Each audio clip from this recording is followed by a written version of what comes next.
खिचड़ी के पराठे आलू की चटनी बनाने वाली देवरानी। भगवान, ये क्या देख लिया मैंने, इतनी टेस्टी सैंडविच। अब मुझे भी कुछ बाहर का चटपटा खाने का दिल कर गया और भूख भी लग गई। अंजलि बेड पर लेटकर आराम से फोन में इंस्टाग्राम पर रील्स स्क्रॉल कर रही थी। अचानक उसके सामने एक खाने की रील आती है जिसमें उसे यमी यमी सैंडविच दिखती है। सैंडविच देखते ही अंजलि के मुंह में पानी आ जाता है और उसके पेट में चूहे दौड़ने लगते हैं। अंजलि के मम्मी पापा आज किसी काम से बाजार गए हुए हैं। वो तुरंत अपने फोन में पापा का नंबर डायल करती है। पापा, बाजार से आते वक्त मेरे लिए सैंडविच ले आना, मुझे बहुत जोर से भूख लग रही है। बेटा, हमें तो अभी घर आने में टाइम लगेगा।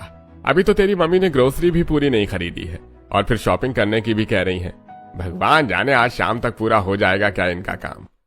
राजेश अंजलि से बात कर ही रहा होता है कि तभी पीछे से अंजलि की माँ बोलती है, अगर ज्यादा भूख लग रही है तो रसोई में जाकर कुछ बना कर खा ले। देख, वहाँ पर शायद खिचड़ी रखी है, उसको गर्म करके खा लेना। ये कहकर अंजलि के पापा फोन काट देते हैं। उधर अंजलि अपने कमरे में रसोई में आती है और देखती है कि कुकर में सुबह की खिचड़ी रखी हुई है। अरे यार, खिचड़ी खाने का तो मेरा बिल्कुल भी मन नहीं कर रहा। प्रभु, इतनी भूख लग रही है, बिना खाए भी तो नहीं रह सकती। क्या करूं क्या करूं। तभी अंजलि के दिमाग में आइडिया आता है, क्यों न खिचड़ी से पराठे बनाए जाएं। बस फिर क्या था, वो लग जाती है कलाकारी करने में। अंजलि पहले बर्तन में आटा छानती है और फिर कुकर वाली खिचड़ी आटे में मिक्स करती है। पराठे को और ज्यादा चटपटा और यमी बनाने के लिए वो ऊपर से धनिया मिर्च मसाले ऐड करती है और इसका अच्छा सा डो बनाकर रेडी कर देती है। फिर वो एक एक पराठा चकले पर बेलती है, फिर तवे पर खूब सारा बटर लगाकर सेकती है। वाह, खुशबू तो बहुत अच्छी आ रही है। पता नहीं कैसी लगेगी मेरी ये नई कलाकारी। इस तरह पहले तो अंजलि खिचड़ी से पराठे बनाकर तैयार कर लेती है। फिर वो फ्रिज में पड़े हुए उबले आलू से आलू की चटनी बनाती है। साथ में दही और आलू की चटनी के साथ वो खिचड़ी के पराठे खाती है, पहली बाइट लेते ही। वाह अंजलि वाह, क्या डिश तैयार की है तूने। इतनी यम्मी, इतनी डिलीशियस, मजा आ गया खाकर। शुक्र है मैं शाहजहां के जमाने में नहीं पैदा हुई, वरना वो मेरा हाथ कटवा देता। इस तरह खुद की तारीफ करते हुए अंजलि पराठे एंजॉय करती है। उसके बाद अपने कमरे में जाकर आराम करने लगती है। ऐसी दोपहर से शाम हो जाती है। शाम को अंजलि के मम्मी पापा भी बाजार से खरीदारी करके वापस आ जाते हैं और उसका भाई भी क्रिकेट मैच खेलकर आता है। दीदी, क्या बनाया आपने जो पूरे घर में इतनी अच्छी खुशबू फैल रही है? जो भी बनाया है खत्म हो गया, पर इतना तो कह सकती हूँ कि बहुत यम्मी था। इतनी देर में अंजलि की मम्मी रसोई में आकर देखती हैं कि कुकर में जो खिचड़ी थी वो खत्म हो गई है और अंजलि ने रसोई भी फैला रखी है। अंजलि, तूने इतनी सारी खिचड़ी फिनिश कर दी और ये रसोई इतनी बुरी तरीके से क्यों फैला रखी है बेटा? अच्छे से काम किया कर, कल को तेरी शादी हो जाएगी, वहाँ पर भी ऐसे ही किया करेगी। कम ऑन मम्मी, मैंने खुद से बनाकर खा लिया, ये भी बड़ी बात है। और रही बात खिचड़ी की, तो वो बोरिंग खिचड़ी खाने का तो मेरा मन नहीं था, लेकिन मैंने उसके खिचड़ी के पराठे बनाए थे, सच में लाजवाब बने थे। खिचड़ी के पराठे का नाम सुनते ही उसके घर वाले चौंक जाते हैं। अरे क्या कहा तूने, खिचड़ी के पराठे? अरे खिचड़ी के भी पराठे बनते हैं क्या? हमने तो आज पहली बार सुना है।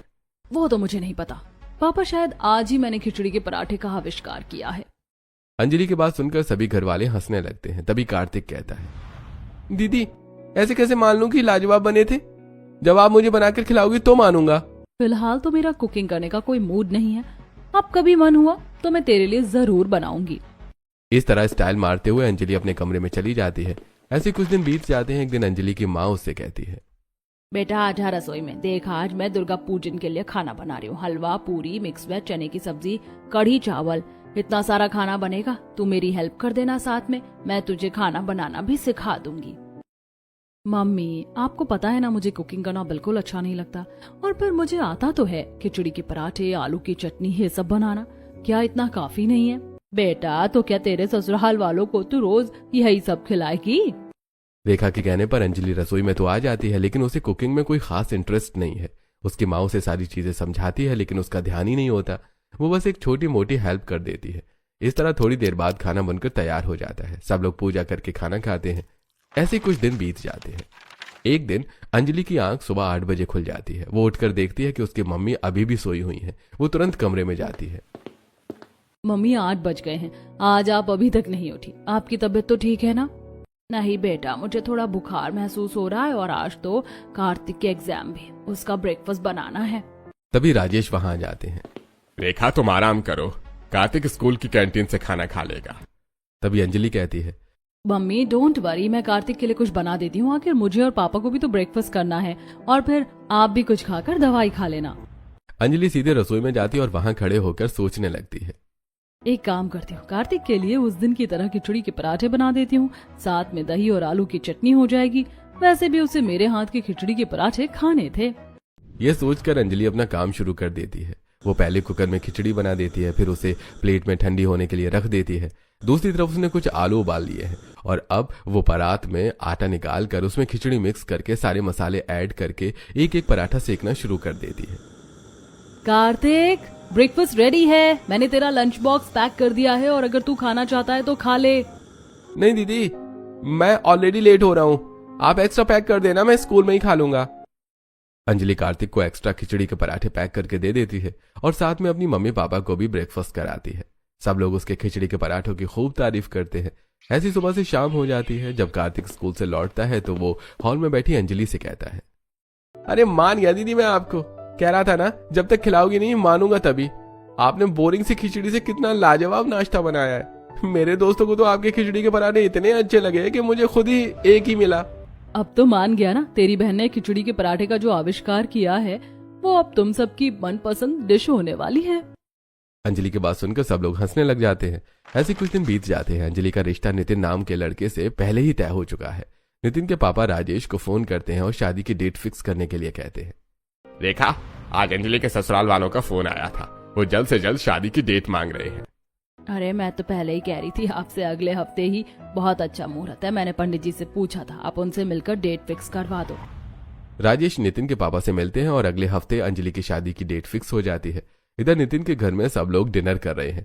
जैसे ही नितिन प्लेट में राजमा चावल देखता है वो तुरंत अपनी भाभी से कहता है, भाभी आपको पता है ना, मुझे राजमा चावल बिल्कुल भी पसंद नहीं है, मैं नहीं खा रहा ये खाना, जाओ मेरे लिए कुछ अच्छा सा बना दो। नितिन की बात सुनकर तनु तुरंत रसोई में जाती है और उसके लिए फ्रिज में रखे हुए पनीर को फ्राई करके पनीर मसाला तैयार कर लेती है। ये लो देवर जी, आपका फेवरेट पनीर मसाला। ये हुई ना बात, अब आएगा मजा खाने में। नितिन बड़े प्यार से खाना खाता है और तनु की भी खूब तारीफ करता है। तभी तनु कहती है, देख लो देवर जी, मुझे तो इस घर की जिम्मेदारियां उठाते हुए 5 साल हो गए और अब तो मेरी देवरानी आने वाली है। मैं भी उस पर ऐसे ही हुक्म चलाऊंगी जैसे आप मुझ पर चलाते हो। जो मेरा मन करेगा वही बनाकर खिलाऊंगी। भाभी मैं कौन सा मना कर रहा हूँ, आपका जो मन करे करना। पर हाँ एक बात कह रहा हूँ, अगर मेरी बीवी ने अच्छा खाना नहीं बनाया ना तो मैं आपको ऐसे परेशान करूंगा। तो आपकी भलाई इसमें ही रहेगी कि आप उसे अपने जैसा अच्छा और टेस्टी खाना बनाना सिखा दो। नितिन की बात सुनकर सब लोग हंसने लग जाते हैं। इधर शादी में 4-5 दिन ही बचे थे। तैयारियों में ये दिन भी ऐसे ही गुजर जाते हैं। आज फाइनली अंजलि और नितिन की शादी हो गई है। अंजलि दरवाजे की दूसरी तरफ खड़ी है। इधर सभी घर वाले उसके घर पर बासे के लिए खड़े हुए हैं। तनु, बहू अंजलि की आरती उतार कर इसे कुमकुम का तिलक लगाओ, और बहू तुम ये कलश गिराकर घर में प्रवेश करो। तनु आरती करके अंजलि का गृह प्रवेश कराती है। तनु को देखकर राधिका कहती है, भाभी जितना आपके बारे में सुना और सोचा था, आप तो उससे भी कहीं ज्यादा खूबसूरत हो। राधिका की बात सुनकर अंजलि शर्मा जाती है। तभी तनु कहती है, देवरानी जी, खूबसूरती का तब पता चलेगा जब ये घर संभाल लोगी। वैसे भी मैं तो अब आराम पर हूँ, मेरी हो गई छुट्टी। अब पूरा घर आप संभालो, मैं तो राज करूंगी अपनी देवरानी पर। तनु की बात सुनकर सब लोग हंसने लग जाते हैं। लेकिन तभी मोहन कहते हैं, भाई तुम सब लोग भी हद करते हो, दरवाजे पर तुम्हारी बातें खत्म ही नहीं हो रही हैं। अरे पहले बहू को घर के अंदर तो ले आओ, फिर दे देना जिम्मेदारियां। मोहन की बात सुनकर सब हंसने लग जाते हैं। तभी राधिका अंजलि को उसके कमरे तक छोड़कर आती है। शादी की तैयारियों में सब लोग बहुत थक गए थे, इसीलिए सब अपने अपने कमरों में सोने चले जाते हैं। अगले दिन सुबह होती है। अंजलि जल्दी से उठकर तैयार हो जाती है और आईने के सामने बैठकर सोच रही है, यार आज तो मेरी पहली रसोई है, पता नहीं ये लोग किस तरह का खाना खाते हैं। आज इन्हें मेरा खाना पसंद आएगा भी या नहीं, और पहली रसोई में क्या क्या बनाना है मैंने तो ये भी नहीं सोचा है। इतनी देर में नितिन नहाकर बाथरूम से बाहर निकलता है और अंजलि को देखकर बस देखता ही रहता है। कितनी प्यारी लग रही है मेरी पत्नी, मुझे यकीन ही नहीं हो रहा है कि इतनी खूबसूरत मेरी वाइफ है। क्यों, आप में कोई कमी है क्या जो ऐसी बातें कर रहे हो? अंजलि की बात सुनकर नितिन हंसने लगता है। दोनों थोड़ी देर प्यार भरी बातें करते हैं और उसके बाद दोनों एक साथ अपने कमरे में हॉल में आते हैं जहां पर सब लोग बैठे हैं। अंजलि सभी घर वालों का हाथ जोड़कर नमस्ते करती है और अपने सास ससुर के पैर छूती है। मम्मी आज तो मेरी पहली रसोई है ना, दरअसल मुझे नहीं पता कि आप लोगों को क्या क्या पसंद है, तो आप मुझे बता दो, मैं बना दूंगी। तभी रसोई में काम करती हुई तनु हाथ में कड़छी लिए हॉल में आती है। देवरानी जी, आपने क्या रात वाली बात सीरियसली ले ली थी?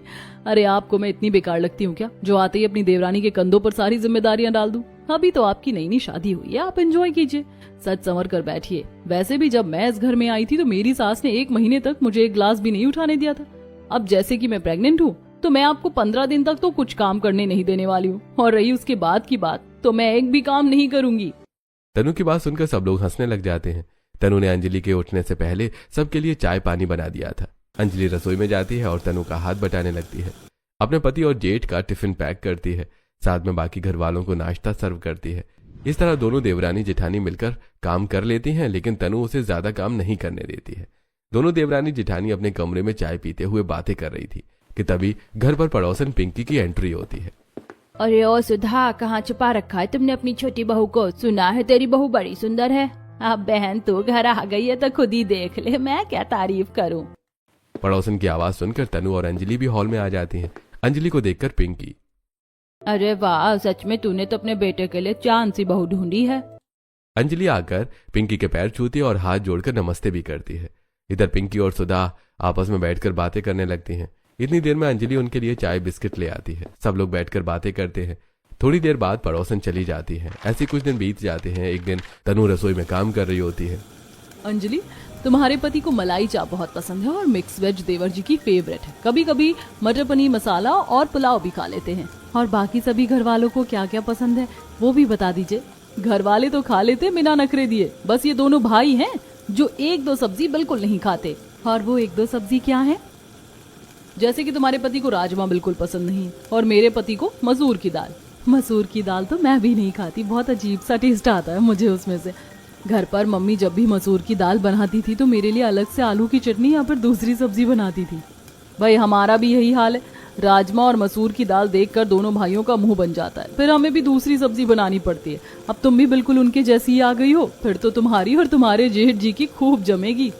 ये कहकर तनु हंसने लगती है और अंजलि को पूरी रसोई अच्छे से समझा देती है। आज का डिनर तो तनु ने बनाया है, लेकिन कल से रसोई अंजलि संभालेगी, क्योंकि तनु प्रेग्नेंट है और उसका चौथा महीना कंप्लीट हो गया है। अब उसे रेस्ट की जरूरत है। अगली सुबह होती है, अंजलि नहा धोकर हॉल में आती है। तभी उसकी सास सुधा कहती है, बेटा देख, तेरी जेठानी पेट से है, अब तुझे उसका ख्याल रखना है। देख, वैसे तो तेरे साथ मैं भी हेल्प करूंगी, लेकिन फिर भी घर का काम तू देख लेना और आज से रसोई की जिम्मेदारियां संभाल ले और सबके लिए नाश्ता बना दे। अपनी सास की बात सुनकर अंजलि सहमति में सिर हिलाती है और सीधे रसोई में चली जाती है। यार क्या बनाऊं कुछ अच्छा सा जो इन लोगों को पसंद भी आ जाए और झटपट बन भी जाए। अंजलि रसोई में खड़े होकर सोच ही रही थी कि क्या बनाऊं, तभी उसे याद आता है कि रात में नितिन ने स्पाइसी खाना खाया था, जिसकी वजह से पूरी रात उसका पेट खराब रहा। कुछ हल्का बना देती हूँ, क्योंकि रात में कुछ ज्यादा ही हैवी खाना बनाया था जेठानी जी ने। नितिन जी भी कैसे पूरी रात पेट पकड़कर घूम रहे थे। यह सोचकर अंजलि सबके लिए खिचड़ी बना देती है, साथ में आलू की चटनी, सिंपल रोटी, सलाद, रायता, ये सब बनाती है। चलो शुक्र है भगवान का, कुछ कॉमन चीजें जैसे रायता, सैलेड, चटनी, रोटी, इन सब से टेबल भरी हुई लग रही है। अंजलि सारा खाना डाइनिंग टेबल पर रख देती है। सभी लोग खाने बैठते हैं, लेकिन खिचड़ी को देखकर उसकी नंद राधिका कहती है, भाभी कौन बीमार है इस घर में जो आपने खिचड़ी बनाई है? वो क्या है ना, रात में तुम्हारे भैया बार बार वॉशरूम जा रहे थे, स्पाइसी खाने की वजह से इनका पेट खराब हो गया था, तो मैंने सोचा कुछ हल्का बना देती हूँ, क्योंकि आप लोगों ने भी तो वही खाना खाया था। अंजलि चुप हो जाती है। तभी उसकी सास कहती है, बहुत ठीक किया, लेकिन यहाँ कोई खिचड़ी खाना ज्यादा पसंद नहीं करता, तो तू शाम को कुछ और बना लेना। अंजलि का ससुराल बहुत ही सुलझा हुआ है। सभी लोग बहुत समझदार हैं। अंजलि ने ससुराल में पहली बार कुछ बनाया था, इसलिए सब लोग चुपचाप खा लेते हैं। ऐसी शाम होती है। शाम में अंजलि सबके लिए खिचड़ी बना देती है और इस बार भी पूरा परिवार कुछ नहीं कहता। हालांकि उसकी नंद को गुस्सा आता है और वो अपने लिए मैगी बनाकर खाती है। तभी सुधा आती है। राधिका, तुम रसोई में इस वक्त क्या कर रही हो? आपकी प्यारी बहू के जो कारनामे हैं, तो हमें रसोई में आकर अपना खाना खुद ही बनाना पड़ेगा ना। इसमें इतनी हैरान क्यों हो रही हैं आप? बेटा वो इस घर में अभी नई है, मैं उसे ज्यादा कुछ नहीं कह सकती। धीरे धीरे वो हमारे रहन सहन में ढल जाएगी, थोड़ा तो एडजस्ट करना पड़ेगा ना, फिर तो वो बनाने लग जाएगी खुद से। अंजलि की सास अंजलि को प्यार से समझाती है कि रोज रोज खिचड़ी न बनाए, लेकिन अंजलि है कि उसके कान पर जूं नहीं रेंगती और लगातार 1 हफ्ते से वो अपने ससुराल वालों को खिचड़ी खिला रही है। एक दिन खिचड़ी को देखकर नितिन को गुस्सा आ जाता है। अंजलि, तुमने हमें बीमार समझ रखा है क्या? अरे माना उस दिन मेरा पेट खराब था, लेकिन 8 दिन से मेरा पेट बिल्कुल ठीक है। दोबारा मुझे इस घर में खिचड़ी नजर ना आए। अंजलि नितिन की बात चुपचाप सुनती रहती है। तभी राधिका बोल पड़ती है। भाभी, आपको हम लोग पागल लगते हैं क्या? रोज हमें एक ही तरह का खाना दे रही हो। अरे आप खुद भी बोर नहीं होती क्या ये खिचड़ी खा खा कर? आज अंजलि के ससुराल वाले बस 1-2 चम्मच खिचड़ी खाकर उठ जाते हैं और भरी हुई खिचड़ी का कुकर ऐसे ही बच जाता है। अंजलि रसोई साफ कर रही होती है, तभी तनु वहां आती है। तनु का 6ठा महीना चल रहा है और उसका बेबी बम्प साफ दिखाई दे रहा है। अंजलि, मुझे पता है कि मैं प्रेग्नेंट हूँ और खिचड़ी जैसा पौष्टिक आहार मेरे लिए फायदेमंद है, लेकिन घर वाले तो बिल्कुल ठीक है ना। तुम उन्हें रोज रोज खिचड़ी क्यों खिला रही हो? जेठानी जी, कितना अच्छा खाना है। खिचड़ी पेट के लिए बिल्कुल हल्की रहती है और पोषक तत्वों से भी भरपूर है और साथ में फायदेमंद भी है। हाँ, मैं तुम्हारी बात समझ रही हूँ, लेकिन रोज एक ही खाना खाते खाते इंसान बोर हो जाता है। तुम नहीं होती क्या? ठीक है, आज शाम को मैं कुछ अलग बना दूंगी। तनु अंजलि को समझाती है और अंजलि उसकी बात मान जाती है। शाम होते ही अंजलि डिनर की तैयारी करने लगती है। इतनी सारी खिचड़ी बची हुई है और खाने को वेस्ट करना अच्छी बात नहीं होती। घर वाले खिचड़ी से बोर हो गए हैं, अब मैं इन्हें पराठे खिलाती हूँ। अंजलि सारी खिचड़ी को सूखे आटे में मिलाती है, साथ में स्वाद बढ़ाने के लिए मसाले डालती है और खिचड़ी के पराठे बना देती है। साथ में वो आलू की चटनी भी बनाती है। खाने की खुशबू रसोई से बाहर हॉल में पहुंचती है, जहां सुधा और राधिका बातें कर रही होती हैं। लगता है आज तो आपकी बहू ने आपकी बात मान ली और खिचड़ी के अलावा कुछ और बना दिया। बड़ी अच्छी खुशबू आ रही है। मैं तो कह ही रही थी कि उसे अपने आप अकल आ जाएगी। चलो जाकर देखते हैं क्या बनाया है। वैसे भी मुझे बहुत भूख लगी है। खिचड़ी से भला कहीं पेट भरता है क्या?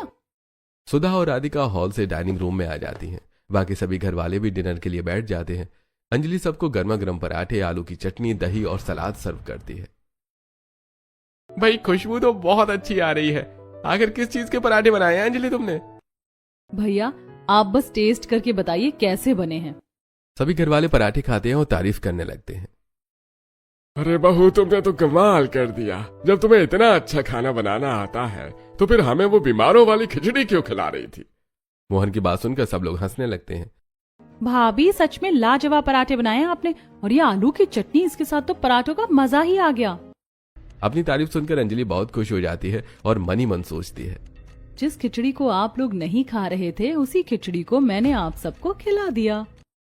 इस तरह हंसते मुस्कुराते सब लोग खाना खत्म करते हैं और अपने अपने कमरों में सोने चले जाते हैं। अगली सुबह अंजलि फिर से खिचड़ी के पराठे बनाती है। सभी घर वाले प्यार से खाते हैं। अंजलि अपने पति और जेठ के लिए लंच बॉक्स में भी खिचड़ी के पराठे और आलू की चटनी पैक कर देती है। ऑफिस में रोहित के सभी साथी भी पराठे खाकर उसकी तारीफ करते हैं। शाम को रोहित घर आता है तब, अंजलि, तुम्हारे पराठों की तारीफ तो मेरे ऑफिस में भी हो रही थी। मैंने सुबह थोड़े ज्यादा खा लिए थे, इसलिए दोपहर में मेरा मन नहीं हुआ, लेकिन मेरे दोस्तों ने एक भी पराठा नहीं छोड़ा। पूछ रहे थे कि किस चीज के पराठे हैं।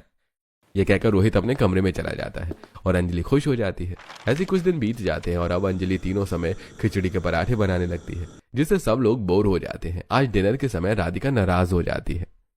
भाभी, आप एक ही चीज के पीछे क्यों पड़ जाती हो? पहले आपने हमें लगातार खिचड़ी खिलाई और अब ये पराठे। एक चीज कभी कभी अच्छी लगती है, आपको ये बात समझ क्यों नहीं आती? रहने दो राधिका, इसे कहने का कोई फायदा नहीं है। मैं इसे पहले ही 10 बार कह चुका हूँ और मुझे नहीं खाने ये पराठे। मुझे भी नहीं खाने। चलो कहीं बाहर चलते हैं, आप खुद खा लेना ये पराठे। तभी घर वाले पराठे छोड़कर बाहर खाने के लिए चले जाते हैं। सब लोग एक रेस्टोरेंट में पहुंचते हैं और मेन्यू देखकर राधिका खुश हो जाती है।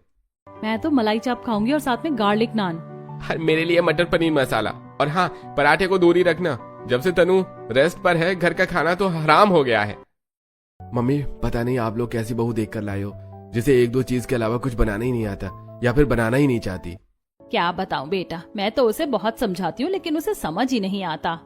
अरे यहाँ भी तुम लोग बेकार की बातें करते रहोगे क्या? खाना आ गया है, ठंडा हो रहा है, चलो खाने पर ध्यान देते हैं। तभी घर वाले खाने को ऐसे देख रहे थे जैसे सदियों बाद उन्होंने अच्छा खाना देखा हो। सब लोग जमकर खाना खाते हैं। ऐसा लग रहा है कि बहुत दिनों बाद जी भर कर खाना खाया है। जब घर पर कुछ अच्छा नहीं मिलता तो ऐसा ही लगेगा ना। लेकिन डोंट वरी, जब तक ये अंजलि खुद नहीं सुधर जाती, हम सब लोग बाहर ही खाना खाएंगे। इस तरह सभी लोग बाहर खाना खाकर घर आ जाते हैं। अब घर वालों का व्यवहार अंजलि के लिए बदल जाता है। वो न तो उससे ठीक से बात करते हैं और न ही उसे किसी काम के लिए कहते हैं। ऐसे 1-2 दिन बीत जाते हैं। अंजलि फिर से खिचड़ी के पराठे और आलू की चटनी बनाती है, लेकिन घर वाले खाना देखते ही उठकर चले जाते हैं और एक बाइट भी नहीं खाते। आप लोग ऐसा क्यों कर रहे हो? ऐसे तो सारा खाना बर्बाद हो रहा है ना। और आप क्यों कर रही हो भाभी हमारे साथ ऐसा? जब हमने आपको बता दिया है कि अब हमें ये पराठे नहीं खाने हैं तो अपने मेन्यू में कुछ बदलाव कीजिए। आपको समझ नहीं आता क्या? आप लोगों को नहीं खाने हैं तो मत खाओ। मुझे तो ये पराठे और आलू की चटनी बहुत अच्छी लगती है, मैं अपने लिए बना लूंगी।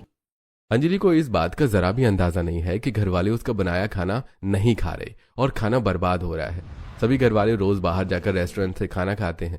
एक दिन तनु अपने लिए दलिया बना रही थी। वो फिर से अंजलि को समझाने की कोशिश करती है, लेकिन अंजलि पर कोई असर नहीं पड़ता। वो आराम से अपने लिए गर्मा गर्म पराठे बनाकर खा लेती है।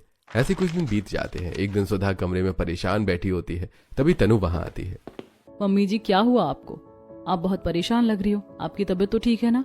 कुछ नहीं बेटा, क्या बताऊं, तबीयत तो ठीक है, लेकिन इस अंजलि ने तो मेरी नाक में दम कर दिया है। मैं सोच रही हूँ कि ये खुद ही समझ जाए। हाँ मम्मी, अंजलि पर किसी बात का कोई फर्क ही नहीं पड़ता। इसे जरा भी अंदाजा नहीं है कि घर वाले खाना खा ही नहीं रहे हैं। मैडम अपने आप में ही खुश है। हाँ बेटा वही तो, क्या करूं मैं इस लड़की का। बेकार में इसके मायके वालों तक बात जाएगी तो रिश्तों में खटास आ जाएगी। हाँ मम्मी आप सही सोच रही हो, लेकिन आप टेंशन मत लो, मेरे पास एक आइडिया है, इससे तो मैं सबक सिखाऊंगी। ये कहकर तनु वहां से चली जाती है और अपनी मामी को फोन करती है। नमस्ते मामी जी, कैसी हो आप? मैं तो ठीक हूँ बेटा, तुम बताओ कैसी हो, और कब आ रहा है तुम्हारा बेबी? मामी जी अभी तो समय है, आप ये बताओ आप कब आ रही हो घर पर? वैसे भी जब से छोटी बहू आई है आप आए भी नहीं, आपने उसे देखा भी नहीं। बेटा क्या करूं, घर के काम ही इतने होते हैं कि आने का समय नहीं मिलता। मुझे कुछ नहीं सुनना, इस संडे आप घर पर आ रही हो, बस आ रही हो। ये कहकर तनु फोन रख देती है। ऐसे ही 1-2 दिन बीत जाते हैं और आखिरकार संडे का दिन आ जाता है। मामा मामी अपने पोते के साथ घर पहुंचते हैं। मेहमानों को देखकर सब लोग बहुत खुश हो जाते हैं। सुधा अपने भाई भाभी से गले मिलती है और बैठकर बातें करने लगती है। कहाँ है भाई तुम्हारी छोटी बहू? जैसे ही मामी जी अंजलि के बारे में पूछती हैं, थोड़ी देर में अंजलि सबके लिए चाय नाश्ता लेकर आ जाती है। बहुत ही प्यारी है तुम्हारी छोटी बहू, घर की जिम्मेदारियां भी अच्छे से संभाल रही है ना?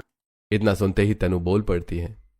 मामी जी पूछो मत, इतने अच्छे से घर संभाला हुआ है अंजलि ने कि मैं तो बेफिक्र हो गई हूँ। वरना मुझे बहुत टेंशन रहती थी कि अगर मैं प्रेगनेंसी में रेस्ट करूंगी तो घर कौन संभालेगा, लेकिन इसके आने से मैं बिल्कुल निश्चिंत हो गई हूँ। अरे वाह, ऐसा ही होना चाहिए। देवरानी जेठानी का तो यही काम होता है। आज ये तुम्हारे काम आ रही है, कल तुम इसके काम आ जाना। हाँ मामी बिल्कुल सही कह रही हो, और इतना अच्छा खाना बनाती है ये कि सब उंगलियां चाटते रह जाते हैं। हर बार नई नई सब्जी बनाती है और सब एक बार में ही खत्म हो जाता है। अरे वाह, इतनी तारीफ हो रही है अंजलि के खाने की, तो फिर आज खाना खाकर ही जाएंगे। बेटा थोड़ा जल्दी बना लेना, हमें जल्दी भी निकलना है। तनु मेहमानों के सामने अंजलि के खाने की इतनी तारीफ कर देती है कि खुद अंजलि भी कंफ्यूज हो जाती है। उधर मामी जी उसके हाथ का खाना खाने के लिए रुक जाती हैं। अंजलि रसोई में जाकर खाना बनाने लगती है, लेकिन उसके मन में सवाल चल रहा होता है। यार जेठानी जी को क्या हो गया? मैंने तो कुछ ऐसा बनाया भी नहीं जिसकी ये लोग इतनी तारीफ कर रहे हैं, और मुझे तो खिचड़ी के पराठे, आलू की चटनी के अलावा कुछ बनाना आता ही नहीं है। लगता है ये लोग उसी की तारीफ कर रहे हैं। काफी देर तक सोच विचार करने के बाद अंजलि खिचड़ी के पराठे और आलू की चटनी बनाने का फैसला करती है और अपने काम में लग जाती है। एक कुकर में वो आलू उबलने लगती है तो वहीं दूसरी कुकर में खिचड़ी चढ़ा देती है। खिचड़ी को ठंडा करके वो आटे में मिक्स करती है और साथ में मसाले डालकर गर्मा गर्म पराठे बनाना शुरू कर देती है। दूसरी तरफ वो आलू मैश करके उसमें मसाले डालकर चटनी तैयार कर लेती है। अंजलि सारा खाना डाइनिंग टेबल पर लगाती है। खाना तैयार है, आप लोग गर्मा गर्म खा लो वरना ठंडा हो जाएगा। जैसे ही सब लोग खाने बैठते हैं और गोलू पहली बाइट लेता है, वो तुरंत मुंह से निकाल देता है। छी, कितना गंदा खाना है दादी, इसमें चावल भरे हुए, मैं चावल नहीं खाता। बेटा ये तो पराठा है, इसमें चावल कैसे हो सकते हैं? लो मैं खिलाती हूँ तुम्हें चटनी के साथ। जैसे ही पूनम दूसरी बाइट खिलाने के लिए पराठे का टुकड़ा तोड़ती है, उसमें से चावल बाहर निकल आते हैं। दरअसल आज जल्दबाजी और घबराहट की वजह से अंजलि से खिचड़ी ठीक से नहीं बनी थी, इसलिए पराठों में चावल साफ नजर आ रहे थे। यह क्या भाभी, तुम्हारी बहू ने तो चावल के पराठे बना दिए, और चावल भी कच्चे हैं। ऐसा आधा कच्चा खाना कौन बनाता है? और चावल के पराठे तो मैंने पहली बार सुने। नहीं ऐसा कैसे हो सकता है, मेरी बहू तो बहुत अच्छे पराठे बनाती है। पूनम पराठे की एक बाइट खाती है और तुरंत मुंह से बाहर निकाल देती है। सच में बहुत बुरा खाना बनाया है। अरे तन्नू, तुम तो इसकी इतनी तारीफ कर रही थी जैसे 5 स्टार होटल की मास्टर शेफ हो, और यहाँ तो हालत ही खराब है। अगर मुझे पता होता कि इतना खराब खाना बनेगा तो मैं कभी रुकती ही नहीं। मामी जी को बहुत गुस्सा आता है। उन्हें लगता है कि उन्हें जबरदस्ती बुलाकर उनकी बेइज्जती करी गई है। तुम्हारी शादी को 6 महीने हो गए, क्या तुम अपने ससुराल वालों को अब तक यही खिचड़ी के पराठे खिला रही हो? तुम्हारी माँ ने तुम्हें कुछ बनाना नहीं सिखाया क्या? पूनम अंजलि को डांटती है और अंजलि चुपचाप सब सुनती रहती है। थोड़ी देर बाद मेहमान चले जाते हैं। अब सभी घर वाले अंजलि पर गुस्सा होते हैं। बहू, तुमने तो मेहमानों के सामने हमारी नाक कटवा दी। अरे तुम्हारी सास ने कभी तुम्हें कुछ नहीं कहा और तुमने इसका गलत फायदा उठाया। अंजलि बहू, तुम्हें ऐसा नहीं करना चाहिए था। कम से कम मेहमानों के सामने तो कुछ अच्छा बना लेती। अंजलि चुपचाप सबकी बातें सुनती है और रोने लगती है। मैं कुछ अच्छा कैसे बनाती जब मुझे कुछ बनाना ही नहीं आता? मुझे बस खिचड़ी बनानी आती है। और आप लोग जो पराठे खा रहे थे वो खिचड़ी के पराठे थे। मुझे खिचड़ी के पराठे और आलू की चटनी के अलावा कुछ बनाना नहीं आता। अंजलि की बात सुनकर सभी घर वाले हैरान रह जाते हैं और कुछ को हंसी भी आ जाती है। तो बहू, तो हमें रोज जो पराठे खिला रही थी वो खिचड़ी के पराठे थे? हाँ, एक बार सबको अच्छे लगे थे इसीलिए मैं वही बनाती रही। अंजलि, पराठे तो अच्छे थे, लेकिन कमी ये थी कि तुम रोज रोज एक ही चीज खिला रही थी। रोज अगर कोई शाही पनीर भी खाए तो उससे भी इंसान बोर हो जाता है। तो मैं क्या करूं जब मुझे कुछ बनाना ही नहीं आता? सब लोग अंजलि की बात पर हंसने लगते हैं। बेटा, ये बात तुम मुझे पहले दिन ही बता सकती थी। मैं तुम्हें प्यार से सारा खाना बनाना सिखा देती। तुम बेकार में सबकी बातें सुनती रही। मम्मी, मुझे लगा आप सब लोग मेरा मजाक उड़ाओगे और मैंने देखा कि सासें बहुत बुरी होती हैं, बहुओं को घर से निकाल देती हैं अगर उन्हें खाना बनाना नहीं आता। तो बेटा, इतने दिन में तुम्हें ये समझ नहीं आया कि मैं उन सब से अलग हूँ? हाँ, अब समझ आ गया। हाँ, प्लीज मुझे खाना बनाना सिखा दो। मैं वादा करती हूँ अब अलग अलग अच्छा खाना बनाऊंगी, सबकी पसंद का। ये सुनकर सब लोग हंसने लगते हैं। देवरानी जी, जिम्मेदारी देने से पहले मैंने भी आपको सिखाने की कोशिश की थी, लेकिन आप तो तब भी फोन में लगी रहती थी। मम्मी भी सिखाती थी, लेकिन मुझे बचपन से ही कुकिंग में कोई इंटरेस्ट नहीं था, इसीलिए मैं ध्यान नहीं देती थी। लेकिन अब समझ आ गया कि ये कितना जरूरी है। कोई बात नहीं बेटा, गलती का एहसास हो गया वही काफी है। अब मैं तुम्हें खुद अच्छे से खाना बनाना सिखाऊंगी। आज का दिन तो ऐसे ही गुजर जाता है। डिनर का समय हो रहा होता है, लेकिन खाने में फिर वही खिचड़ी के पराठे बने होते हैं जो किसी को पसंद नहीं है।